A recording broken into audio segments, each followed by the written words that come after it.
एका डोंगरांच्या मागे एक सुंदर गाव होतं. त्या गावाचं नाव होतं सोना गाव. त्या गावात प्रत्येक रात्री चांदणं झगमगत असे आणि वारा गोड गाणी म्हणायचा. त्या गावात एक गोड मुलगी राहत होती, राधा. राधाला फुलं, पक्षी आणि आकाश खूप आवडायचं. ती रोज रात्री आकाशाकडे पाहून चंद्राला म्हणायची, "अरे चंद्र राजा, तू रोज एवढा सुंदर कसा दिसतोस?" एके दिवशी राधा शेतात गेली असताना तिला एका फुलावर एक छोटं चमकणारं पंख असलेलं जीव दिसलं. ती घाबरली, पण त्या जीवाने हळू आवाजात म्हटलं, "घाबरू नकोस राधा, मी सोनपरी आहे. मी चंद्रराजाची मैत्रीण आहे." राधा खूप आनंदी झाली.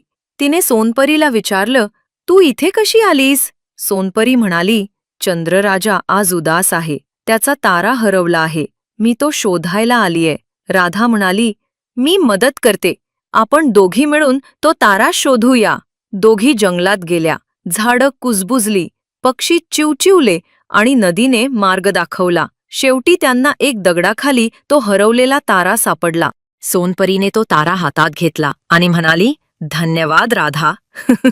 तुझ्या चांगल्या मनामुळेच आम्ही हा तारा सापडला." सोनपरीने जादूची कांडी फिरवली आणि राधाच्या हातात एक चमकदार हार ठेवला. "हा चंद्रहार आहे. जेव्हा तुला एकटं वाटेल त्याला धरून चंद्रराजाचं नाव घे.